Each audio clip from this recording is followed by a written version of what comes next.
now bring you our ongoing series on food production in Africa. Lindy Mtongana takes us to Egypt, Nigeria and Uganda, where we focus on fish and rice production and the challenge of food wastage. Over to you, Lindy.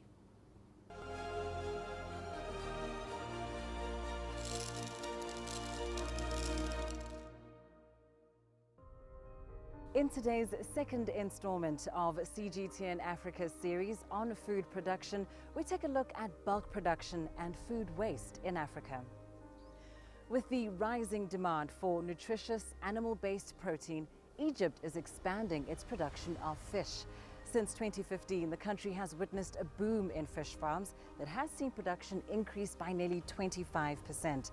The WorldFish organization has been one of the active arms in assisting the country to introduce new technologies and empower youth in this sector.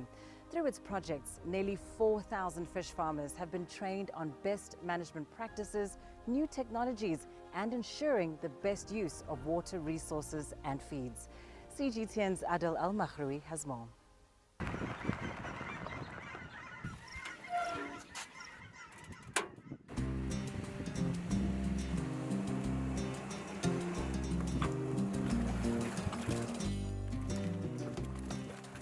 Egypt produces 2 million tons of fish every year.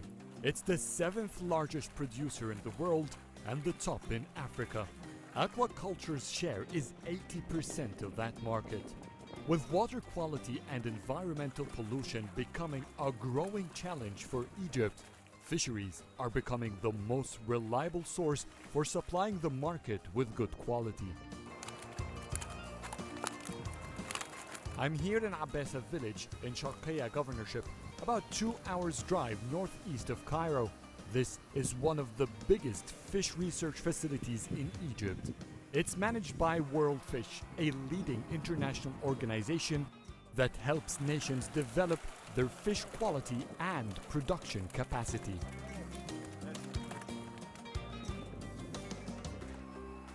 Our studies here at WorldFish have shown very clearly that farmed fish is much more safer than fish that comes from other systems, because you don't know the systems that are there.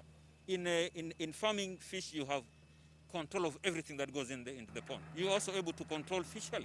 We have almost cut zero any use of antibiotics because the fish are kept in the right environment. Harrison Carisa's PhD research was made in this facility focused on tilapia fish. Researchers here are currently working on developing newly adopted system called In-Pond Raceway System, IPRS for short. It proved its efficiency in catfish. Now Egypt is becoming the first country in the world to test that system on tilapia. You don't need to change the water. You only add a little bit. In a regular pond, the water is static, and then there's no mechanism to remove the waste. But in this pond, you have a system where you can remove, in that place you can also remove the waste. This project produces an average size fish, but the brilliance of this technology is that it can go up to 2 production cycles a year, giving it an advantage of producing 4 more times fish than regular ponds. Carissa showed me how they're using polypropylene instead of concrete to cut the IPRS cost for local breeders. With 2 years in return on investment, and at a cost of at least $8,000, the technology is still too expensive for local breeders. Once the fish was out of the pond, Ahmed Abu Muhammad showed up. For more than 30 years, he has been trading fish. But he only works with fish farms that he has inspected before and trusts their breeding process. The years have built my reputation, and that's something I cannot risk. So I only buy from the farms I know how they breed the fish. There are people who manipulate some steps in the process, which will reflect in the fish's taste. Some have poor water quality or bad fish food. Here, the fish is always good, and when I sell it to the trader, they ask for that same fish once again. Ahmed takes the fish to shops in the local market. This is Obur, the biggest food market in Egypt.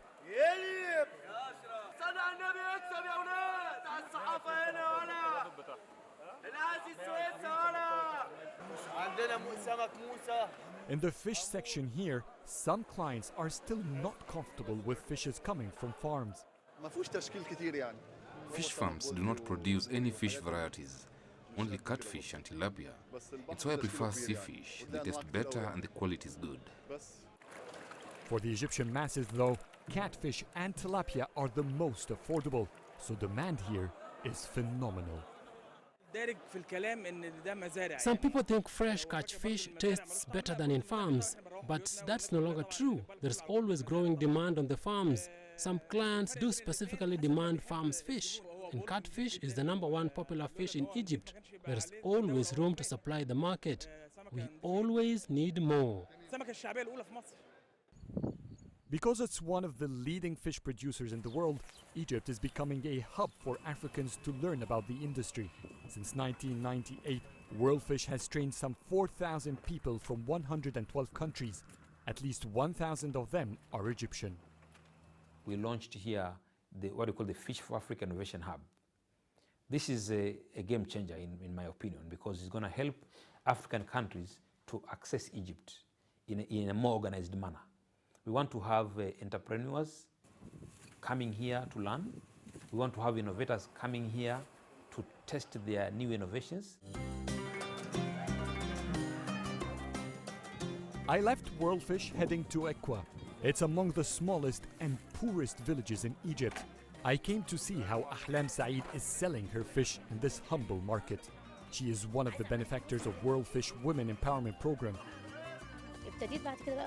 I was forced to work in the fish business. I didn't like it at all.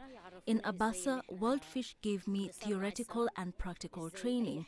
They taught us how to manufacture fish, how to market ourselves. They increased our confidence to take bolder steps. I then learned about the online business. I now sell well. I know how to negotiate. Before her WorldFish training, Ahlam told me that she used to sell the remaining fish stock at the end of the day at half or 1/3 the price, or else it'll get ruined. After her training, she started taking back the remaining fish. At her workshop at home, she processed them into different kinds of salted fish and sells them online at an added value. I sell online in Zagazig city. There is demand for my work. In the countryside, women don't mind saving 30 cents and doing it themselves.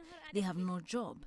But in the city, a woman has a job. She doesn't want the hassle of added work, so she buys it online. Ahlam, on her micro scale, has been maximizing her revenues from the business. Egypt, too, is expanding massively. The national target is to reach 5 million tons of fish annually. It will need all sorts of innovations, especially those to expand sea fisheries. Adil Mahroui, CGTN, Sharqiya, Egypt. Nigeria is undergoing what some have termed a revolution in local rice production. From being a global net importer of rice, Africa's largest economy is now on the verge of becoming one of the biggest exporters of the product. CGTN's Deji Badmus has been looking at the efforts of the smallholder rice farmers in helping Nigeria achieve self-sufficiency in rice, a very popular staple in the country. If everything goes according to plan, Nigeria will achieve self-sufficiency in rice in the next 2 years and even begin to export. And if that happens, it will be thanks in part to local rice farmers like John Sawuta. He's one of over 10 million local rice farmers across Nigeria who are contributing their quota to help the country attain food security. And Sawuta does not just grow his own rice. He does the milling as well at his small rice mill right in the middle of his rice farm in Nasarawa State, north central Nigeria. We started with just a hectare. I don't know, it's up to a hectare itself. And then we use basically our hand, we use our own labor. We don't have machineries then. So we in fact, it's more of human labor. But as time goes on, when we are, as we upgrade on, we are able to get a bigger hectare. And today, we are using machineries. The expansion of his rice enterprise was partly made possible through a low-interest loan scheme known as Anchor Borrowers Program, driven by the country's central bank. Launched by the government in 2015, the loan scheme essentially provides farm inputs in kind and cash through a special microfinance bank known as NISAL to smallholder farmers to boost production of some key commodities. With the support we had from the government, though little support, and we appreciate the government for that, we've been able to get these machines from China, and then some being fabricated here in Nigeria, like the parboiling system. We have a miller, destoner, polisher, a big, Then we are milling just a capacity of 500 kg in a day, but now we're milling about 24 tons in a day. From just 1 hectare when he started out, Sauta's rice farm has also expanded to over 10 hectares. And even that, he says, is not enough.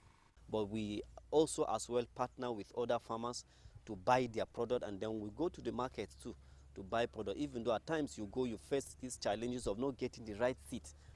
While the special loan scheme has indeed helped in boosting domestic rice production to an average of 7 million tons per annum, agribusiness experts say much still needs to be done to ensure farmers benefit directly from the initiative. The mindset of the policy is to get to the root of the farmers so that they can get the benefit. But accessing those benefits is always a challenge.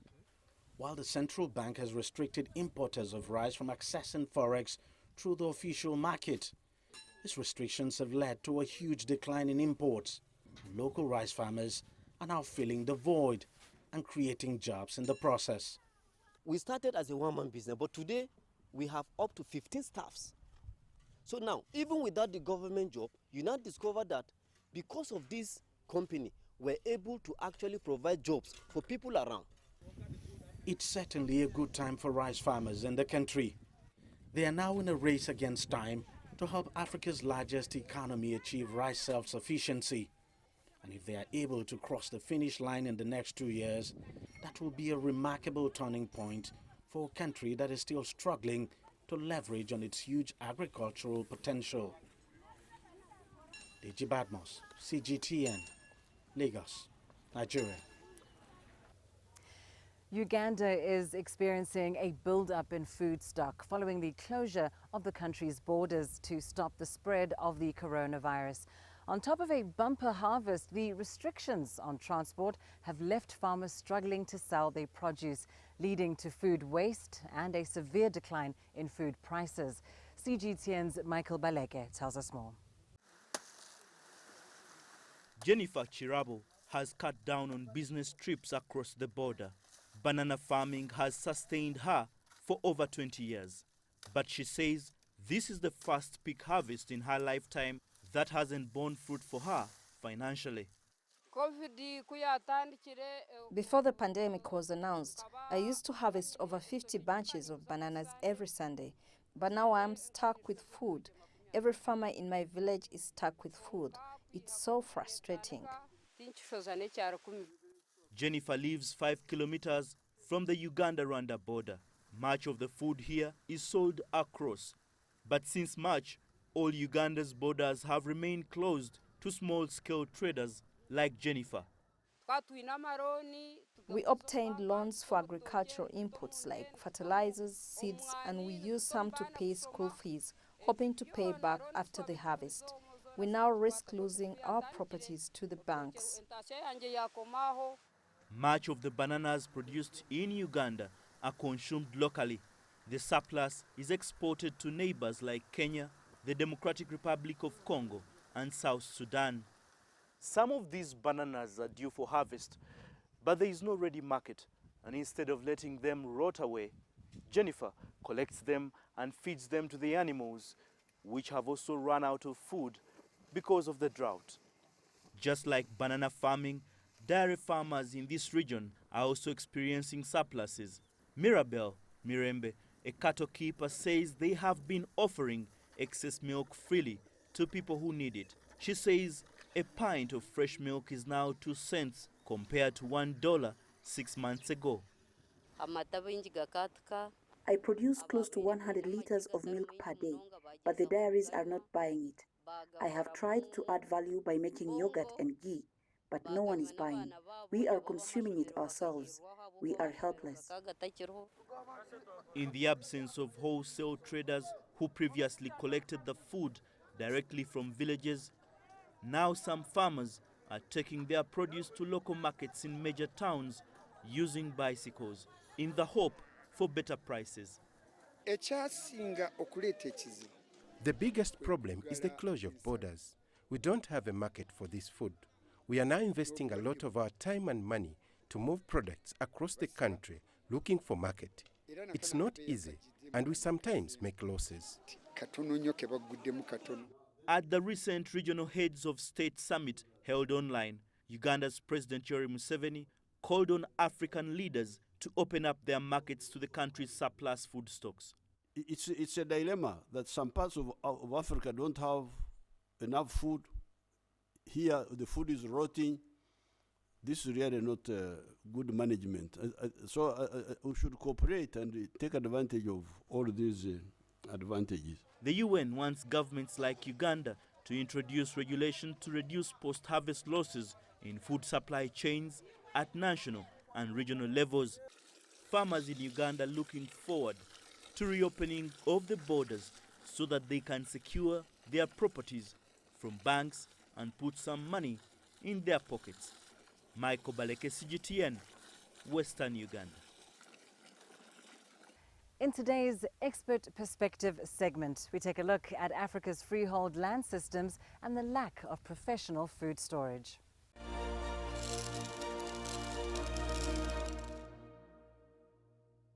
If you talk about fresh produce, we see up to 40% of food go to waste in the US, and that's due to deterioration after harvesting. Now, the United States is one country, right? So obviously transportation and infrastructure make it easier for us because we're not having to, transport foods from one country to another across several borders. So I think that is an advantage, obviously, in the US. So, sun drying is one of the methods that are used for preservation and reducing post-harvest loss. How does the United States go about this? Produce goes into a large production facility and it's rapidly air dried.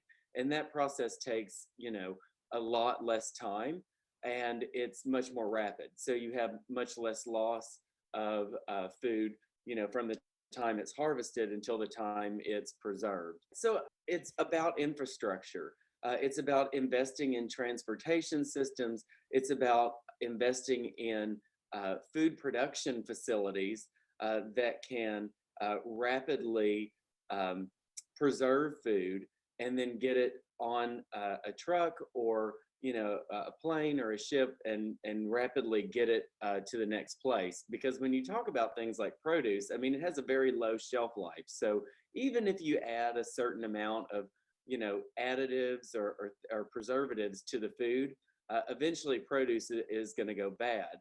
You could argue the same with something like seafood. So I think investing in technology and supply chains are key, again, not only in Africa, but all over the world as our food supply becomes more global. Egypt has its own set of staple foods defining the country, from mashed fava bean sandwiches to fava falafel and koshari. But there is one traditional dish that has a special place in the hearts of almost all Egyptians, molokhia. In our Food Cultures in Africa segment, we bring you this green stew that has outstanding nutritional value and a mouth-watering taste.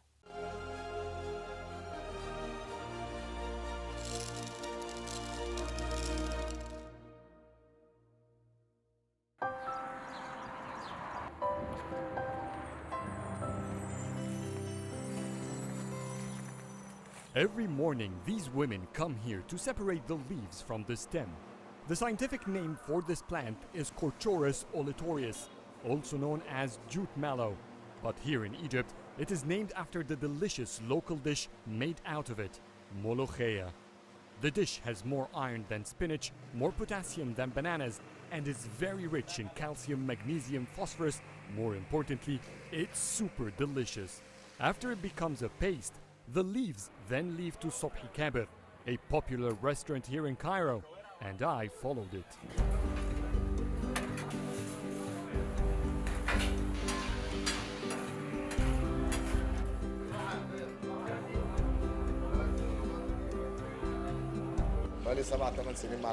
For 8 years, I've been working here as a molokhia cook.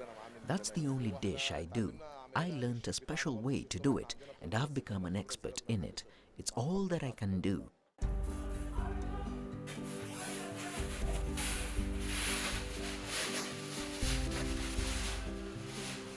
This is one of the busiest kitchens in the Egyptian capital. Molokhia, however, is prepared in its own section, far from the noise, so the cooks could focus. They mix the paste with fresh meat and pigeon's broth, adding to it dried coriander to turn it into a stew. When the leaves are cooked, it's mixed with fried chopped garlic. Sounds simple?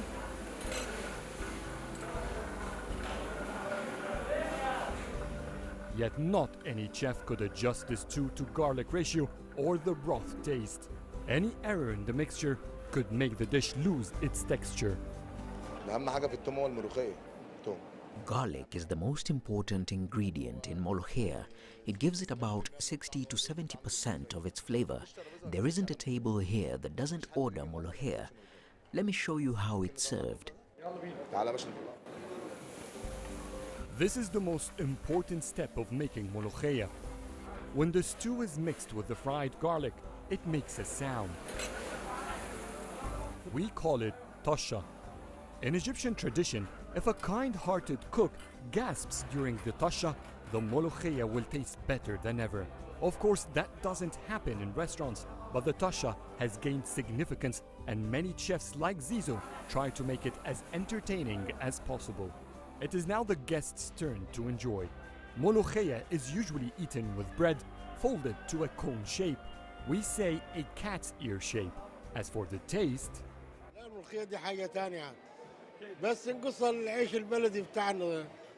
Molokhia here is out of this world.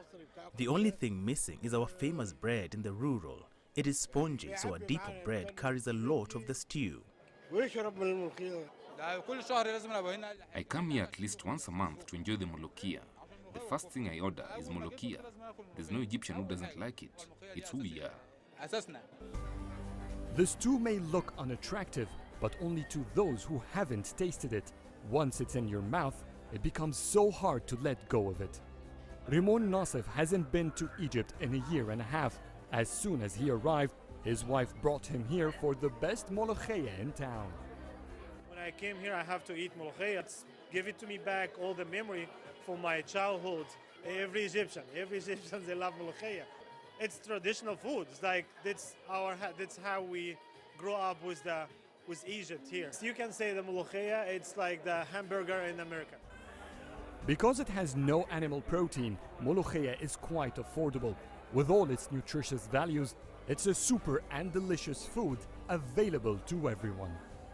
Adel Mahroui, CGTN, Cairo. Kenya, South Africa and Nigeria are using farming technologies to attract young people into agriculture. For this and more, join us tomorrow.